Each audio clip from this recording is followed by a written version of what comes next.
A continuación, grandes y pequeñas historias de la historia. Clasificación A. Apto para todo público.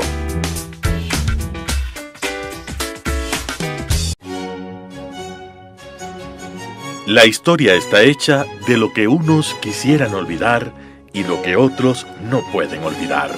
Es tarea del historiador averiguar el porqué de lo uno y de lo otro. Carlos Freile la asume en Telesucesos. Con ustedes, grandes y pequeñas historias de la historia. Conversar hoy día con ustedes sobre los Illuminati. Ustedes saben que en los últimos años, sobre todo en novelas, en alguna película, se ha mencionado este tema, sobre el cual hay también muchas fantasías. Quiero comenzar esta charla con lo que dice un especialista en estos temas de asociaciones más o menos secretas, de asociaciones más o menos esotéricas, que se llama Massimo Introvigne. Él es además presidente de una asociación a nivel mundial que estudia estos temas y se le considera uno de los mayores peritos al respecto. Pues Massimo Introvigne, en un libro sobre los Illuminati, nos dice lo siguiente, y otros temas, ¿verdad? El libro es más amplio, pero a propósito de los Illuminati nos dice: los Illuminati de Baviera, de los que nacen todas las leyendas posteriores sobre los Illuminati, son un fiel reflejo de las ambigüedades de un siglo, el XVIII, y de aquella porción de su clase dirigente que, una vez abandonado el cristianismo, seducida por las teorías filosóficas que culpaban a la religión como causa de todas las injusticias, oscila entre no creer en nada y creer en todo, conforme a la expresión que un siglo más tarde el escritor inglés Gilbert K. Chesterton aplicará a Sir Arthur Conan Doyle, el positivista creador de Sherlock Holmes, que acabó por creer en la existencia de los espíritus e incluso en la de las hadas, lo cual se demuestra en otros libros. En el vacío dejado por la expulsión del cristianismo se insinúan la magia, la evocación de los espíritus y la alquimia de laboratorio, así como aquella otra alquimia interna que comprende el uso de la sexualidad con fines mágicos, seguir estados más elevados de conciencia y alteraciones permanentes del propio ser. El problema estriba en que frecuentemente quienes no creen en nada y quienes creen en todo son las mismas personas, bien sea en la Francia de las logias masónicas o en el ambiente intelectual napolitano reunido en torno a Raimondo di Sangro, príncipe de San Severo. Estos otros temas que tienen que ver, como digo, con estas asociaciones, ¿no?, que se van formando en esta época. En el siglo XVIII hay una serie de corrientes, una serie de formas de pensar que se apartan de la tradición, tanto de la tradición católica cuanto de la tradición protestante, aunque también hay una serie de grupos humanos que, partiendo de la fe católica y de la fe protestante, luterana y calvinista sobre todo, forman ciertas asociaciones. Todos nosotros sabemos y partimos de lo que dice Introvigne, que el siglo XVIII fue un auténtico hervidero de ideas, de corrientes, en todos los aspectos de la vida humana, en la economía, en la política, en la religión misma, en las ciencias, en la literatura, en la filosofía, etc. Los intelectuales, y ustedes me van a permitir que use esta palabra en el sentido tradicional del término, sin connotaciones peyorativas como a veces suele suceder ahora a partir del famosísimo libro de Johnson, los intelectuales tendían a lo novedoso, a estar siempre con lo último, a no haberse perdido o fingir no haberse perdido el último libro, la última teoría, la última visión que se pone de moda. Y yo les puedo decir a ustedes, como experiencia de historiador, de profesor universitario, de académico, etcétera, que esto sigue siendo así, sigue siendo así. Por eso es que Johnson critica a los intelectuales, comenzando por los del siglo XIX, ¿no? Marx y compañía. Muchos de los llamados intelectuales o que se autoproclaman intelectuales buscan lucirse, buscan siempre estar al día. Si nos citan el último autor, el último libro, ya no se consideran intelectuales de primer nivel. Y también entre ellos, dentro de cada país o dentro de cada tendencia, suelen también mencionarse los unos a los otros. Y aquí también pasa otra cosa. Los intelectuales del grupo A no citan a los del grupo B. Hay un silencio sobre los otros. Esto no pasa siempre. Hay intelectuales, por decir del grupo B, que citan a todos los que les parece digno de ser citados, tanto para apoyar sus tesis cuanto para discutirlas, pero hay gente que no, que calla los nombres de quienes no están en su cenáculo, en su grupúsculo, en su sinagoga, en su club. Bien, entonces eso pasaba en el siglo XVIII también, que los intelectuales pues estaban en búsqueda de lo novedoso. Entre estos grandes grupos, como nosotros ya sabemos, estaba esa gran corriente cultural que se llama la Ilustración en castellano. Justamente la palabra que se usa en otros países tiende a confundir a los Illuminati con esta tendencia de ilustración, el iluminismo en francés, en italiano, los iluminados. Por eso en España se prefería hablar de los alumbrados, que son grupos místicos surgidos en ambas corrientes cristianas dominantes en Europa, los católicos y los luteranos, también calvinistas, etc. Pero bien, entonces, la Ilustración, Aufklärung. Luego también vienen grupos como la masonería. Y así hay una serie de sociedades secretas que no tienen que ver con la masonería, ni con los Illuminati, ni con los Rosacruz.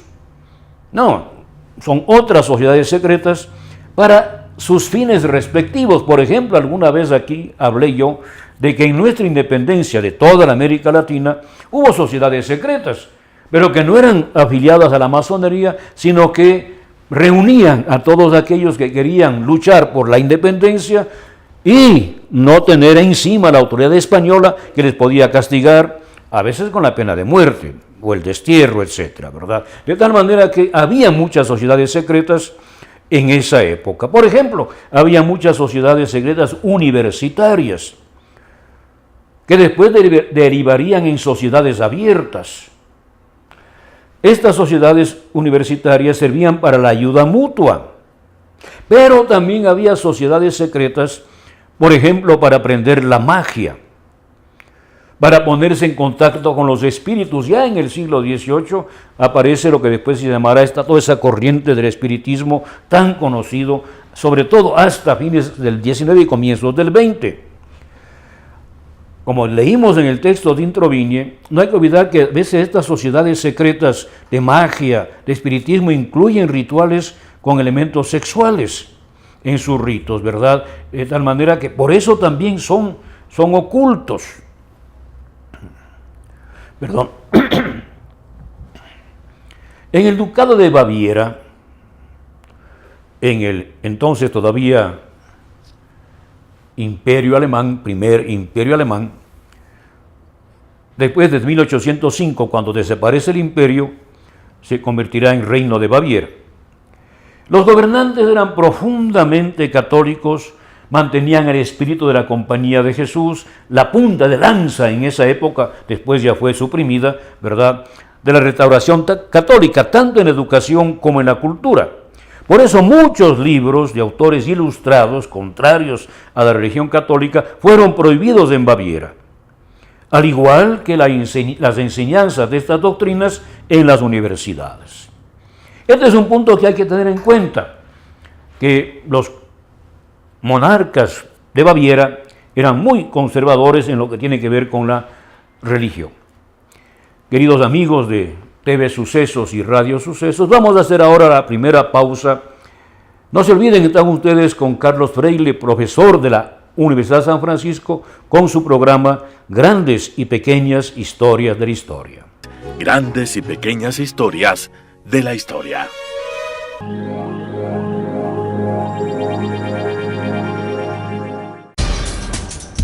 Telesucesos es un canal de televisión comprometido por entero a la noble tarea de comunicar con responsabilidad. Somos un medio de comunicación que educa, informa y entretiene con una probada ética profesional.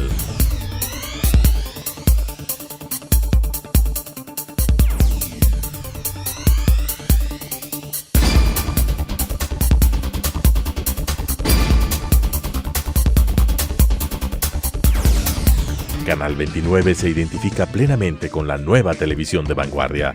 Somos Telesucesos, porque Quito TV.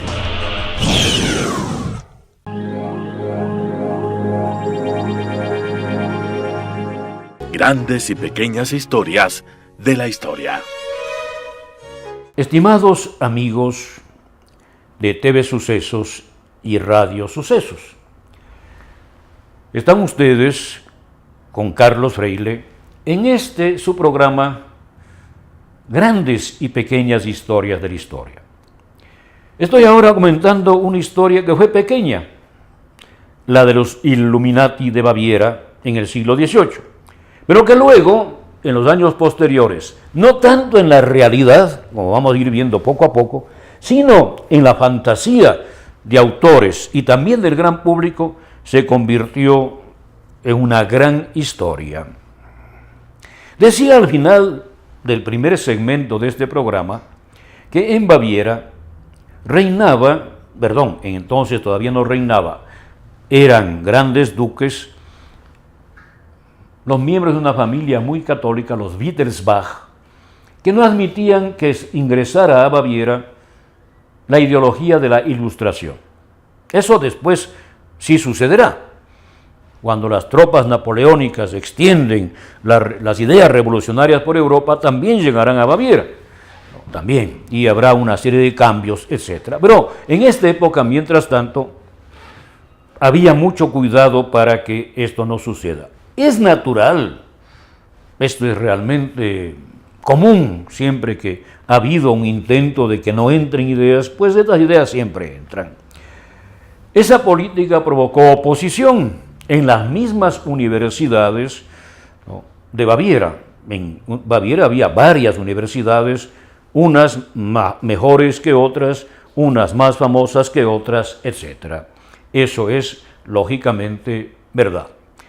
En una pequeña universidad provinciana, digamos así, que no estaba en la capital de Baviera, Múnich, sino que estaba en Ingolstadt, un exalumno de los jesuitas, que se llamaba Adam Weishaupt, había nacido en 1748 y morirá en 1830. Él había sido un brillante alumno de los jesuitas, también un connotado estudiante de Derecho, y tuvo una carrera académica meteórica.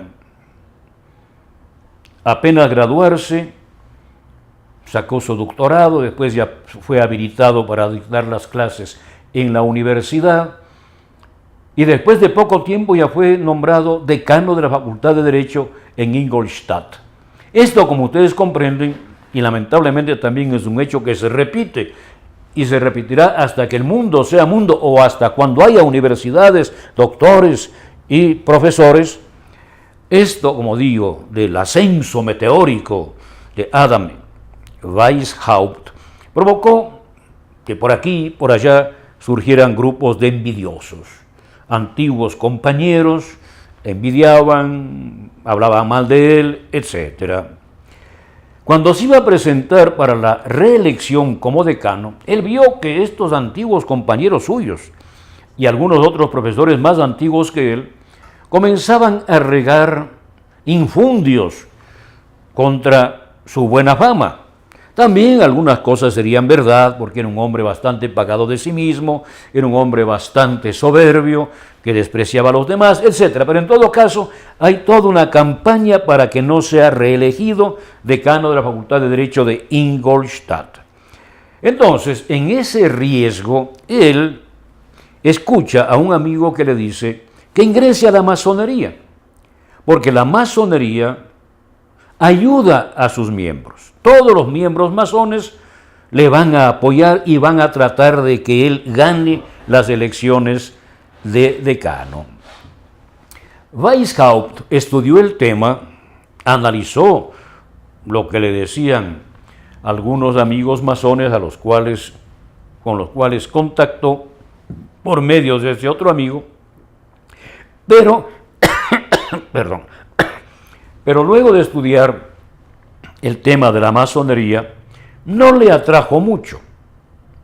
Entonces otro amigo le sugiere que se vincule a las asociaciones secretas universitarias, que se vincule con alguna de ellas, tal vez con la más numerosa que había en Ingolstadt, para que su fraternidad le apoye para el decanato.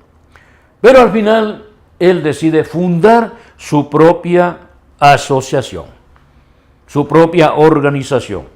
Había leído algo de los masones, sabía mucho de las sociedades universitarias, etc., pero él decide hacer una propia.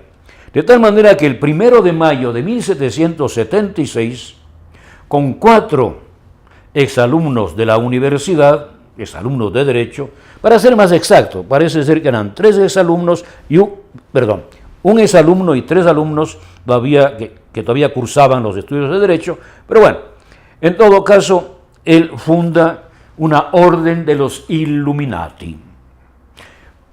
La palabra es latina y significa lo mismo que suena en castellano, la orden de los iluminados, pero no en sentido de los iluminados o de los alumbrados místicos religiosos que había sobre todo en España, en algunos lugares de Italia, también había en Rusia, en Alemania también, algunos también fueron hasta Estados Unidos, en ese entonces estaban en el proceso de independencia de los Estados Unidos, fueron a las colonias inglesas en Norteamérica. Entonces, lo primero que les dice Weishaupt a estos 4 miembros es que esta orden de los Illuminati es antiquísima, tiene una historia de siglos y que se haya extendida por todas partes. Que hay Illuminati en Alemania, en Inglaterra, en Francia, en Italia, etcétera, etcétera, etcétera. En 1778 habían llegado a ser 27 en varias universidades alemanas, sobre todo bávaras. A veces cada núcleo se llamaba comando, a veces se llamaba logia, y aquí también puede haber, de esta palabra, pueden salir confusiones posteriores. Pero en todo caso hay comandos, hay logias. Sus miembros se llaman a sí mismos novicios. Y el grupo dirigente, que son los 4 primeros, más Weishaupt, se llaman el Areópago. Luego van evolucionando a imitación de la masonería. Y comienza a haber grados. Al principio son 3 grados. Novicio, minerval y minerval iluminado. La palabra novicio, como ustedes ven, está tomada de las órdenes religiosas católicas. Novicio es el joven o novicia es la joven, bueno, a veces también puede ser un hombre mayor, una mujer mayor, pero que quiere ingresar a una comunidad religiosa. Es sometida a un proceso, también debe aprender, debe estudiar las reglas de la comunidad, las formas de vida, etcétera, comenzar ya a vivir de acuerdo con esas normas, aunque todavía no hubiese hecho el voto o los votos de pobreza, etc. Entonces, novicio es tomado de la vida religiosa. Minerval viene de Minerva, ¿no? La famosa diosa de la antigüedad que tiene que ver con la sabiduría. Minerval iluminado, pues alguien que tiene que ver con la sabiduría, pero que tiene una cierta luz que viene de otra fuente. Perdón. Pero no se comunica a todos lo que los 5 del Areópago conocen. En esto también están bastante influidos por la masonería. Ellos comunican sus objetivos y sus creencias, como dice en esa época la documentación que se conoce perfectamente bien, quibus licet, a aquellos a quienes les está permitido. El fin público de los Illuminati es perfeccionar la moral de sus miembros por medio de la filosofía kantiana. En otras palabras, alcanzar una perfección moral en base solamente al raciocinio, a la observación de la realidad, a la ocultación de la persona como persona racional en un mundo social. Luego vamos a ver cuál es el otro objetivo que tienen los Illuminati en esta época. Porque ahora vamos a pasar a la segunda pausa dentro de este programa, mis queridos amigos, que es Grandes y Pequeñas Historias de la Historia, aquí en Radio Sucesos y TV Sucesos con Carlos Freile, profesor de la Universidad San Francisco de Quito. La historia está hecha de lo que unos quisieran olvidar y lo que otros no pueden olvidar. Es tarea del historiador averiguar el porqué de lo uno y de lo otro. Grandes y pequeñas historias de la historia.